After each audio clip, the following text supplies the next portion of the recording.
Kevin, what's up, man? How are you doing? I'm going to tell you the same thing that I told you in the beginning. Another day in paradise, living the dream. I'm excited to be here, grateful, and excited to chat with you, my friend. That's very awesome to hear, and I'm thrilled to have you too. Welcome to the show. I appreciate it. So, Kevin, as we discussed before, let's hear from you. Maybe what's your idea about self-worth and the things that you wanted to tell us? I'm very thrilled to hear from you. Yeah, so at this point, we've recorded 1,510 episodes of our podcast, something like that. And we've had the opportunity to interview a lot of people and meet a lot of our amazing community. And if you asked me 3 years ago what the biggest thing holding people back was, I would probably say self-belief. I would say, unfortunately, many of us do not believe in ourselves enough to do the things required to create our own unique version of success. Now, I understand one of the other things holding a lot of us back is self-worth. Not just low self-worth, but also delusionally high self-worth. So this is always my thought. I love doing this exercise. I do it with clients all the time. Somebody came to me one time and said, "Hey, Kev, I just don't feel like I believe in myself enough." And I said, "All right, let's try." I said, on a scale of 0 to 10, how much do you believe in your own unique ability, your own unique capabilities to physically create what you want in this life? And it was a podcast for this person. And he said, 12 out of 10. I know I can do it. I said, okay. On a scale of 0 to 10, my friend, how much do you feel that you deserve all the amazing results that will come with the success that you create? How much do you feel like you can live that life? You're deserving of it. You belong there. And he said, oh, no, maybe a 2 out of 10. I said, it's not a self-belief issue. It's a self-worth issue. So I've really come around on that recently where I understand a lot of people are afraid of success. I thought everybody was afraid of failure because I always was. It was never a fear of success for me. But if you have low self-worth, you might be unintentionally pushing success away. And then if we were to touch on the other end, there are some people who think that they are deserving of the greatest results without putting any of the effort in. And that's another dangerous place to live. I've met people before who they don't really work on themselves a ton. They're not physically, mentally, emotionally, and spiritually evolving, but they expect to attract a partner that's done all the work on themselves and somebody who is super consistent and super inspirational and super amazing. And they don't understand that they have to be the type of person that is capable of attracting and sustaining that. But their self-worth has convinced them that I can get whatever I want. I deserve the best. Maybe you feel that way, but that's not necessarily how the universe is going to treat you. So that's just a quick dipping our toe into the thoughts I have. Right, right. Yeah, this is very interesting. I think this idea is very well misunderstood or overlooked by people because, as you said, everyone focuses on self-belief, but they don't really question this area. And I talked about the dating perspective in another episode of in my podcast that you need to be on the same level of the person you want to attract. But from what you're saying, you also need to address like this in all the aspects in your life. So my question to you here is like, since this is a tricky thing to pinpoint in your personality, what could help you to address these problems? How can you discover that you have an actual self-worth problem? As you said, you might help people, but for someone, what can they do? Yeah, that's a really good question. It's a really good question. One of the things that we've seen a lot and we've seen often is if you struggle to set boundaries, oftentimes that can be a suggestion that you have lower self-worth because you're willing to put people and their needs and their wants and their expectations above your own. So let's just say Albert and I are scheduled to record for 30 minutes and we get 28 minutes in and Albert says, "Hey, Kev, I need you for another half hour." If I am so afraid of what you think that I put myself below you, and I might just say, yeah, okay. I mean, I kind of have a meeting, but all right, it's okay. Yeah, I'll figure it out. That actually hurts my self-worth because that's a boundary that I had set that just got walked over. And that's going to hurt my self-worth. That thus proves to me that I'm not valuable enough to keep the thing that I said I was going to keep for myself. So I think that's one way. If you feel undeserving of things, I think that's another place to really explore. If you feel like you don't deserve a positive relationship, if you don't deserve love, if you don't deserve opportunity, if you don't deserve praise, I think that's a place to look as well. And then I would say the last piece of it is you have to start questioning why. Start questioning the way you respond to things, the way you react to things, the way you get triggered by things, the way you show up when those things happen. Because I think that's a really good self-awareness thing, right? That's how you get the answer. You get the answer to yourself by practicing self-awareness. But usually the boundaries is a really good place to look. And then what do you actually feel deserving of?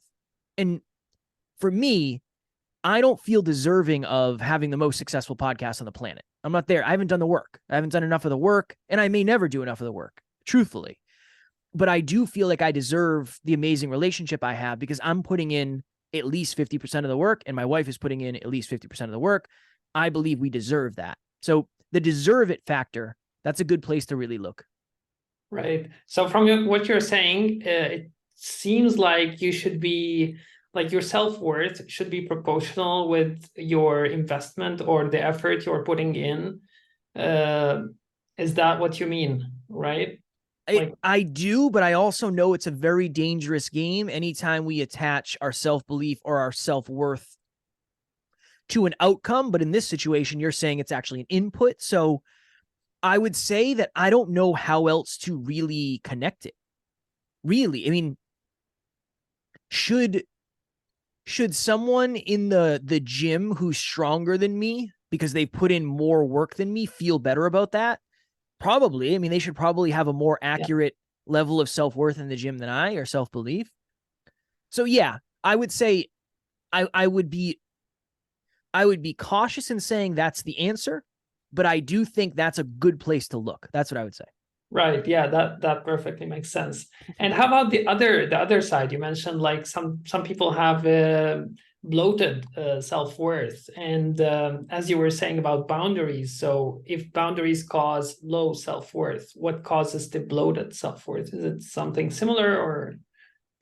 So from what we've seen, imagine two scenarios. Imagine when you're 3 years old, 5 years old, 7 years old, your parents or caregivers tell you that you're worthless, you're useless, you're not smart enough, you're never going to accomplish anything, you're ugly. That's probably going to lead to low self-belief and low self-worth. Opposite end, your parents say anything is possible for you, you're amazing, you're intelligent, success is coming your way. You're probably going to have higher self-belief, which is great. Imagine if you have parents who tell you, not even tell you, you get everything you ever wanted. You don't really ever have to work for anything. You're never really showed the importance of hard work. Eventually, later in life, that kind of becomes your software, right? As a child, and you see this often with spoiled, rich children. It happens quite often where they think everybody is below them. They don't have to treat people with respect. So I would say, yeah, it's usually the younger environmental factors that we have at play. If somebody tells you you're the best and you deserve everything no matter what, that's probably going to end up being the soundtrack of your life and vice versa. So yeah, I would say that's usually a big one. And the problem is it's very easy to delude yourself. So if you have low self-worth, and let's just say you have an opportunity with your dream partner and they leave you, you could easily say, that was never going to work anyway. It's okay that this happened, right? That actually happened to me in my past. But on the opposite end, say you have delusionally high self-worth, someone leaves you and you say, they weren't good enough for me anyway. The next person will be even better. Those are both self-fulfilling prophecies that probably are not serving us. Yeah, right. Maybe rephrasing what you said. In my perspective, for me, Please. The person that has a delusionally bloated self-worth, they had it easy, so they take everything for granted, kind of. Fair. So they don't appreciate how much effort you need to put in order to get something in life. Where on the other hand, the people with low self-worth, they might find it very difficult to achieve things since they struggled in their life, maybe, or they put in a lot of effort to have small things in their childhood, maybe. Yeah. So they feel like these things are very, very hard to earn. Yeah. Does that make sense? It does. It does. And it's all personal and it's all specific and it's all internal. That's the thing about self-improvement, personal development, growth. Right. Maybe I'll say something on this episode that whether you're watching or listening, you connect to it and say, interesting, that resonates. But when I leave and when Albert leaves, that's when it's time to do the internal work. And that's the stuff that's hard. It is really hard to say, why do I struggle setting boundaries? What is that? I always get that weird feeling. What's that about? Or why is every relationship I'm in not working? What's going on with that? Is it because I'm pushing them away? Those are the hard questions that we have to ask. And unfortunately, sometimes, well, fortunately or unfortunately, sometimes there's somebody else to ask you those questions. And that's why it's important to have a strong community around you to help.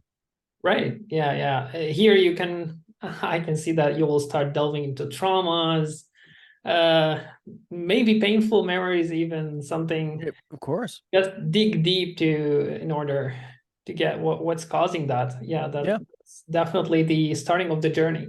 Yeah. So since you mentioned this journey, what are the steps that in your opinion, how can you fix that? For example, if you have these misalignments with your actual, let's say, how do you call it? Like the actual self-worth, is that a word? Yeah. And how would you align with that in your opinion? What is the process? I would say, and it's simple. It's a simple thought, but it's obviously complicated to do. Many of the things that we struggle with the most are the things that we have studied the least. So if you've never heard of self-belief and self-worth, if this is the first time you're ever hearing of it, I would go on YouTube and I would search self-belief and self-worth. And then I'd find a book on self-belief and self-worth, or separately. I would hire a coach that can help you with this. Go to a therapist, go to a counselor, because they're going to have answers far better than my answers, for sure. But they're going to have answers of, how did it make you feel when this happened to you when you were a child? Okay, how is that manifesting now in the way you're showing up? There's so many people out there that can help you with that. Awareness is an opportunity. So the awareness of, is my self-worth? What is that? Where is my self-worth? I don't really know yet. All right, let me go seek outside information that I can bring internal, and then it will just be more opportunity for me to understand. So that's really what I would say. I would say take the new awareness and then go study what that means to you. If you think about the biggest struggles most humans have, unfortunately, it's usually health, it's usually wealth, and it's usually love. Health, physical, mental, emotional, spiritual. So we're talking about health here. This is health. It might not seem like it, but many of us have not studied fitness or moving our body. We haven't studied emotional intelligence and emotional understanding, and we haven't studied mental health. Okay, understandable. Let's focus on that. When it comes to love, many of us have not studied relationships with others and or ourselves. And when it comes to wealth, a lot of us have not had the opportunity and or privilege to study wealth, to understand how much things cost and how does that work and interest rates and all that. I think if we focused on studying those big three and then the pillars of that, that's a really good place to start for any issues you're dealing with.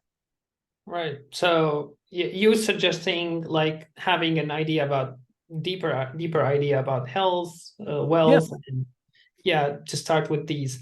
You mentioned also therapy. Mm-hmm. Do you think it's a good place to start? Because well, in my experience, it didn't go very well with therapy on this particular subject, because I don't know, I had problems clicking with the therapist at first. Then the therapist was like imposing ideas on me, just like, you are enough and you need to believe in that. But I had no reason to believe in that, So you start like reasoning. So what's your thought about that? I would say just because you take your car to a mechanic and the mechanic isn't a great mechanic doesn't mean you shouldn't take your car to a mechanic. Yeah, there are some people out there that are really, really, really good at what they do. And sometimes it just takes time to find the right fit. But I would say as long as you're in the mental space where you feel like it's constructive, I think it would be worth it. Last night we did a meetup and we were talking about vulnerability. And I can't tell you how many people in the chat wrote, I never have conversations like this. If you're not exposed to something, it's going to seem very foreign and it's going to seem maybe impossible in the beginning. That's the beauty of therapy and counseling and having deep conversations is it's not taboo. And at least you get familiar with it. So I would say it's valuable as long as you feel like you're in a psychologically safe place to do it. And to your point, Albert, you find someone you mesh with, right? I can have deep conversations like this with strangers because this is what I've done so many times, but I understand that is not the normal. That's not the normal experience. You want to find someone you feel safe with and you feel like they're really listening and you feel like they get you and you feel like they're trying to help you, not just give you answers that they want to hear themselves say. So yeah, I would say so, but with that disclaimer. Yeah. As my friend once said, choosing a therapist is like choosing a wife. You really need to be. Yeah, it's fair. It's a serious relationship. Yeah, and for you, like in your journey, how did this process look like? How did you start, and what methods did you follow? When I was 26, I had the highest grossing financial year of my life. So I made $100,000 with no college degree, assuming that was it. I was going to be happy as a clam. I was going to be super fulfilled. That was going to be the rest of my life. And I remember feeling like I was living unconsciously. I was just kind of on zombie mode walking through life, not knowing why I was doing. Yeah. I didn't know why I was doing what I was doing. So I started a podcast called the Hyperconscious Podcast. That was the very beginning for me. And I just remember thinking, if I can change the way I think, I can change the way I act, and then I can change the way I live, I got to start in the first place. I got to change the way I think. So that was the very beginning. I remember I used to ask myself, why? Why do I get insecure around certain people? Why am I super confident around certain people? Why am I intimidated by certain people? Then tapping into the ego of that. And then eventually, probably 3 years in, when we started talking about self-worth, I remember thinking that I didn't feel very valuable. I always felt unworthy of love. I never felt worthy of success. It never felt like I was a worthy human being. So that's something that I started to work on. And then the self-belief thing. So a lot of it was conversations with people that I felt very safe having those conversations with. And it was questions back and forth of, what does that mean to you? You got insecure when you were around that person. Why? If you had to know why would it be? And then you start. So, well, I don't know. I feel like that person's smarter than me. Okay, why does that make you insecure? Well, I've never been good in school, and that's a big part of my story. Okay, why does that make you insecure? Because everybody around me, I always think is smarter than me, and I think I'm going to get found out. And I don't think I can be as successful as them if I'm not so you just keep going and going and going. And then eventually, hopefully, when you're ready, you get to the place where my dad wasn't around. I felt abandoned as a child. Abandonment is going to create something. And for me, it created a low self-worth. If I'm not good enough for my dad to stick around, I'm not good enough for anything, even though I was a baby and I had no control over that logically. So yeah, for me, that's how it started. I started by looking at how are things showing up in my life today. And then I tried to connect the dots of what happened in the past to make things show up that way. Again, I don't know if my journey, anytime I give advice, please run it through your own filter of what you think will work for you. Because my journey's been very weird. I've been to therapy and I've been to counseling, but not enough to say that's what did it. It's just been deep conversations with deep humans that have really, really helped me. Yeah, very interesting. I think many people will resonate with what you said already. What's weird in that? I don't know. Because when sometimes people say, like, how did you do it? I know that I didn't really give you an answer. It's like, I don't really know. I had a lot of conversations and I tried to go inward and reflect. So I know that's not the best here are the three key takeaways from Kevin today. So I Right, just right. want to Yeah, throw it definitely. out there. Yeah, definitely. Everybody has their own path, but sharing like personal experiences from my perspective might give you a thread or just open your eyes to somewhere you might never looked at, Yeah. right? And that we talked about the previous experiences in life, childhood, and the effect on self-worth. Mm. But what do you think things are affecting already our self-worth, like ongoing processes or even phenomena like social media, for example? What do you Yeah. is the effect of social media on that? Social media, this is always what I say. If let's just say 50 years ago, 1970, let's say 1970. If you wanted to see some of the most beautiful humans on the planet, you'd have to either buy a magazine or watch TV. Right. And now when I open my Instagram, I'm into fitness. I'm relatively strong and I like to think I'm in relatively good shape. When I open my phone, I don't look like any of these dudes. None of them. I do not look like any of these people. That is doing something to us psychologically that I don't know if we could fully understand yet. I think it bends the lens of what we think normal is. Right. I really think that it bends the lens of what normalcy means to us, because that isn't normal. You're just seeing the top 1% of people on a platform. That's all you're kind of seeing is the top 1%, because that's kind of how the algorithm works. So I would say it's definitely hurting our self-worth if you're taking your worst moments and comparing them to somebody else's best moments. It's a recipe for you not feeling good enough, when in reality, and this is the beautiful thing, I've had the opportunity to meet a lot of these people who look really successful on social media. And I can tell you that behind the scenes, they all have struggles just like we do.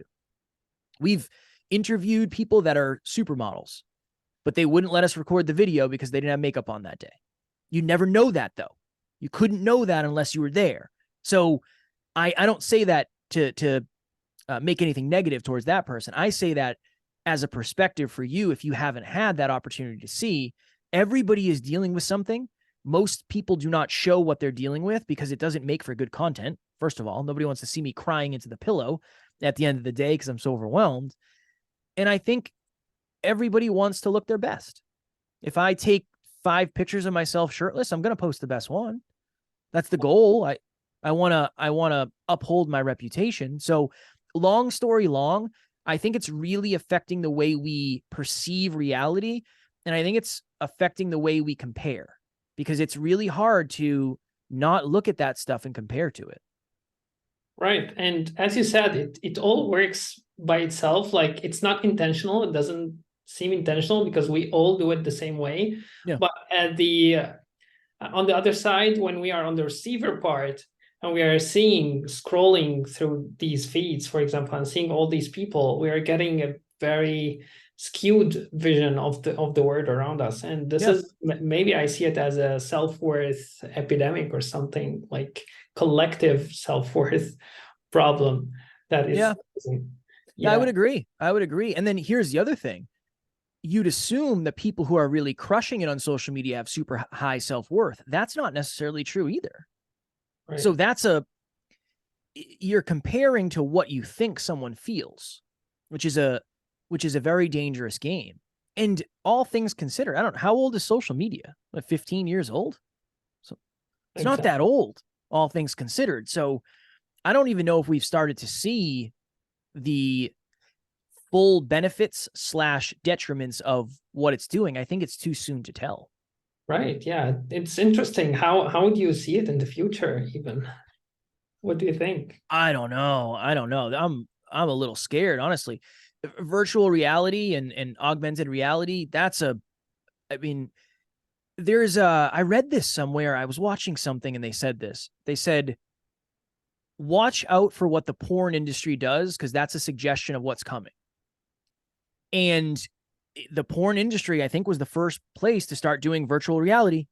And that's going to get weirder and weirder and weirder and weirder. Right. So I don't know, Albert. I think with opportunity comes necessity for discipline. Yeah. Social media, I wouldn't be able to do what I do without social media and podcasts. You wouldn't be able to do what we're doing right now. But with every opportunity that technology creates and exponential growth creates, there is a perceived potential detriment that requires discipline to avoid. So I would say humans are going to have to get really, really, really disciplined, because it's going to be really easy not to be. Right. What you're saying reminded me of these AI girlfriends that Yeah. coming. Yeah, they're still kind of dumb a little bit, but I when don't get you it. think If of you, it in the future, man. yeah, if you told me that, imagine 15-year-old Kev. So I'm 34. If you said, hey, Kev, 20 years from today, there's going to be like AI robot partners. Like you can like date a robot. I'd be like, this is not, no, this is a movie. But sometimes the world goes a certain way, and you have to figure out, are you willing to keep up with the way it's going? And sometimes maybe the answer is no. That's up to you. But I was very against AI in the beginning. I'm not going to use Chat GPT and all this stuff. Like, come on, I can do my own stuff. And then It's like, yeah, then it got to a place where it was like, well, this would be beneficial for me to do. It'd actually be detrimental for me not to do. Interesting. Now, I don't think I'm going to have a robot partner anytime soon. I can't see that, but we'll see you 5 years later. right. To each their own. You do you. Right. Yeah, that's very interesting. And any thoughts about, like, we talked about all these things that are popping up, and it makes it hard for us to define like our direction. So do you think it's beneficial to have something like a role model in life, or set a person specific character as a role model? If yes, who would be that role model in your opinion? Yeah, I think it's very beneficial. The only hard part is, again, you only see what you see. So I would say you can kind of create your own role model by taking the core values, core beliefs, and core aspirations that you really enjoy from certain people, and then just kind of putting them together. So it might be the core value of generosity for this person, the core belief of being kind to all humans for this person, the core aspiration of, I don't know, creating some sort of business that gives back. All right, let me take those and connect them. I think it's beneficial because at least it creates an opportunity for you to follow a certain path. And from layer one understanding, you know that you can be the way you want to be and end up in the future as a person. Because if it exists, then that's a sign that you can do it. If there's someone out there doing what you want to do, at least that's a hint that there's a possibility that you can do it. So I think it helps build belief around what we're doing. You just got to decide for yourself who you want it to be and why, most importantly. Yeah, I think that's very wise. So, Kevin, we came to the end of the episode. I really didn't feel the time. Same. It went by fast, my friend. Yeah, that was a very interesting discussion. Thank you so much. I hope it's inspiring many people and giving them food for thought and for improving their lives. It's that's the goal. Inspiring. That's the goal, my friend. I'm happy to come back in the future. If you got another half hour, you want to talk about something else, I'm all in. Definitely, I would be very happy to do that. Thanks. Awesome.